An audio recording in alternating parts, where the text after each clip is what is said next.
सोचिए, कुरुक्षेत्र का मैदान है। दो विशाल सेनाएं एक दूसरे के आमने सामने खड़ी हैं और हवा में इतना सन्नाटा है कि दिल की धड़कन भी सुनाई दे जाए। और फिर वो सन्नाटा टूटता है एक शेर की दहाड़ से, एक ऐसी आवाज जो इतिहास का रुख बदलने वाली थी। चलिए इसी एक पल को अच्छे से समझते हैं और देखते हैं कि भगवद गीता में क्या कुछ छिपा है। लेकिन आगे बढ़ने से पहले 1 मिनट रुकते हैं और सोचते हैं कि जब कोई बड़ी मुश्किल सामने आती है तो असली हिम्मत, असली साहस दिखता कैसा है? यही सवाल आज की हमारी पूरी चर्चा का सेंटर पॉइंट है।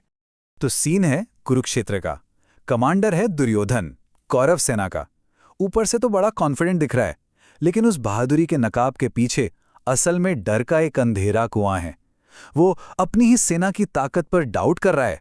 उसका कॉन्फिडेंस ना टूट रहा है। और तभी उस अजीब सी खामोशी के बीच भगवद गीता के पहले अध्याय का ये पावरफुल श्लोक सामने आता है। पहली बार में देखो तो बड़ा सिंपल सा लगेगा, लेकिन इसके शब्दों के अंदर ना साइकोलॉजी और फिलॉसफी की कई लेयर्स हैं। चलिए एक एक करके इन्हीं लेयर्स को खोलते हैं। सिंपल भाषा में इसका मतलब है कि कुरुवंश के सबसे बुजुर्ग पितामह भीष्म ने दुर्योधन को खुश करने के लिए, उसके दिल में हिम्मत भरने के लिए शेर की तरह दहाड़ लगाई और अपना शंख भूका। एक्शन तो एकदम क्लियर है ना? लेकिन असली कहानी वो तो इसके पीछे छिपे इरादे में है। तो साफ है कि ये दहाड़ सिर्फ एक आवाज नहीं थी, ये एक स्टेटमेंट था। एक ऐसा स्टेटमेंट जिसके कई मतलब थे। चलिए थोड़ा और गहराई में चलते हैं और इसका असली मतलब समझते हैं। अब यहां से चीजें सच में इंटरेस्टिंग हो जाती हैं। श्लोक की पहली लाइन पर गौर कीजिए, तस्य संजनयन हर्षम, जिसका मतलब है उसके अंदर हर्ष यानी खुशी पैदा करते हुए। लेकिन उसके अंदर किसके? दुर्योधन के। मतलब भीष्म की दहाड़ कोई जनरल वॉर क्राई नहीं थी जैसी सब सेनाएं करती हैं। ये एक टारगेटेड एक्शन था, खास तौर पर एक इंसान के टूटते हुए हौसले को संभालने के लिए। ये सपोर्ट से ज्यादा एक फर्ज था, एक ड्यूटी। और यहां एक और बहुत ही छोटा सा लेकिन पावरफुल डिटेल है। श्लोक में भीष्म को एक योद्धा कहने से पहले उन्हें कुरु वृद्धा पितामह कहा गया है, यानी कुरु वंश के बुजुर्ग दादा। ये शब्दों का चुनाव अचानक नहीं हुआ। यह उनके अंदर चल रहे कॉन्फ्लिक्ट को दिखाता है कि वो पहले एक दादा हैं, अपने परिवार के लिए चिंतित, और उसके बाद एक योद्धा जो अपने कर्तव्य से बंधे हुए हैं। यही दुविधा, यही इंटरनल कॉन्फ्लिक्ट इस पूरी कहानी का आधार है। तो ये सेहनादम, ये शेर की दहाड़ आखिर थी क्या? सोचिए, ये एक मल्टीपर्पज वेपन जैसी थी जिसके एक साथ कई काम थे। इसने दुर्योधन का डर भगाया, सेना में जोश भर दिया और ऐलान कर दिया कि अब युद्ध शुरू हो चुका है।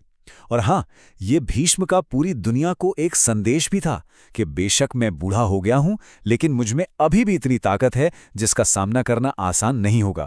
और फिर दहाड़ के ठीक बाद आती है शंख की आवाज। ये सिर्फ एक फॉर्मेलिटी नहीं है, ये एक पवित्र ऐलान है कि बातों का वक्त अब खत्म हो चुका है, अब सिर्फ एक्शन होगा। ये एक ऐसी लाइन है जिसको पार करने के बाद पीछे मुड़ने का कोई रास्ता नहीं बचता। भीष्म के इस काम का साइकोलॉजिकल इम्पैक्ट वो तो बहुत जबरदस्त था, लेकिन असली सवाल तो ये है कि क्या ये इम्पैक्ट टिकेगा? चलिए देखते हैं कि ये उधार ली हुई हिम्मत कितनी कमजोर थी। तो हाँ, फॉर अ मोमेंट असर काफी ड्रामेटिक था। दुर्योधन का डर शांत हो गया, सेना में एक नई जान आ गई। लेकिन यहां सबसे इंपॉर्टेंट बात यह है कि हिम्मत कमाई नहीं गई थी, ये उधार ली गई थी। उनका जोश किसी सही मकसद से नहीं जुड़ा था, बल्कि एक इंसान के चार्म से, उसकी शख्सियत से जुड़ा था। और जब नींव ही कमजोर हो तो ऊपर की इमारत तो गिरेगी ही ना। तो इस पुराने युद्ध के मैदान से हम आज के लिए, अपनी जिंदगी के लिए क्या सीख सकते हैं? जैसा कि हम देखेंगे, ये सीख टाइम से परे है, टाइमलेस है। इस एक अकेले श्लोक से 3 बहुत ही पावरफुल सच सामने आते हैं। पहला, एक सच्चा लीडर वो होता है जो मुश्किल वक्त में हिम्मत दे। दूसरा, सिर्फ जोश से जंग नहीं जीती जाती, मकसद का भी नेक होना जरूरी है। और तीसरा, बाहर का दिखावा अंदर के खोखले सच को कभी नहीं बदल सकता।